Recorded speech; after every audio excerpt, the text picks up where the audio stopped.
Alice in Wonderland by Michael and Hallie. It was a summer day and Alice was getting bored making daisy crowns, sitting with her sister, who had her nose buried in a book.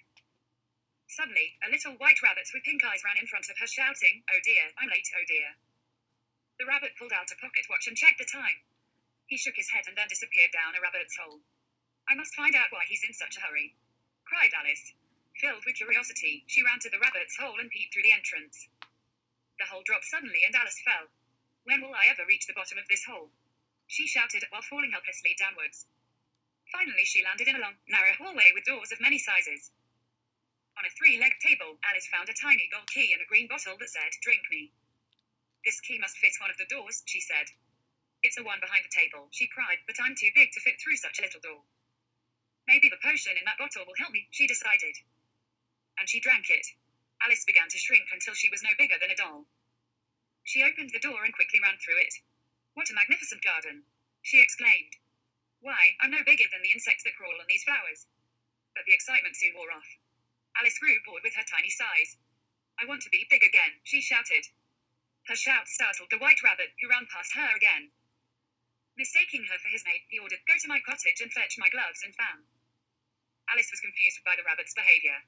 "Maybe I'll find something at the cottage to help me," she said hopefully. A piece of chocolate cake was kept on a table by the doorway. Next to the cake was a note that read, "Eat me, I'm so hungry," Alice said as she ate the cake. "I feel strange. Oh no. I've grown larger than this house," she cried. "Get out of my way. You're blocking the door," shouted the white rabbit. Alice managed to pick up his fan. Immediately, she began to shrink to the right size.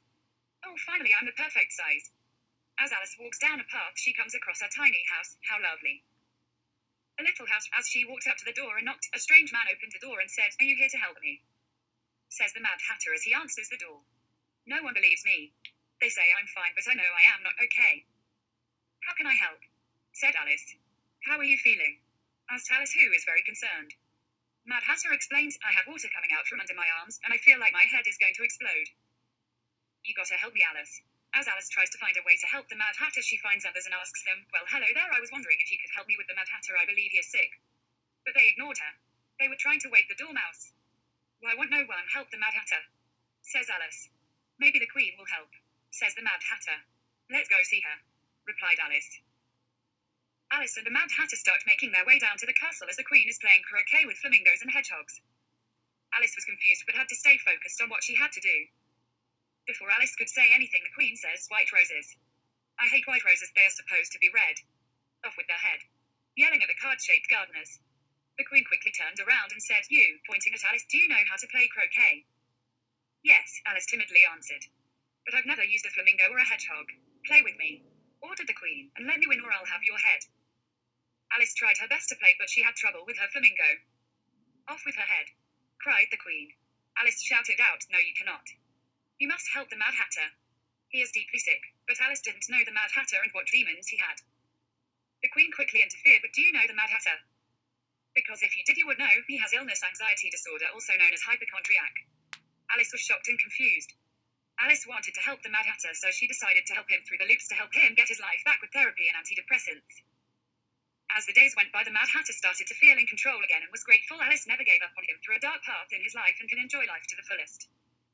The Mad Hatter said to Alice, "Thank you for taking a chance on me when no one else would. You'll never know how grateful I am for helping me through hardship." Alice responded, "Mad Hatter, you always had it in you, I just brought it out." Alice felt someone touch her shoulder. "Wake up. You've been sleeping for too long," said her sister softly. "I had a strange dream," said Alice. She told her sister about the White Rabbit, the Queen of Hearts, the Mad Hatter. But her sister wasn't paying attention. "You're reading again," mumbled Alice. As she stretched, Alice saw a little white rabbit with pink eyes scurry behind a tree and say, oh dear, I'm late." The end.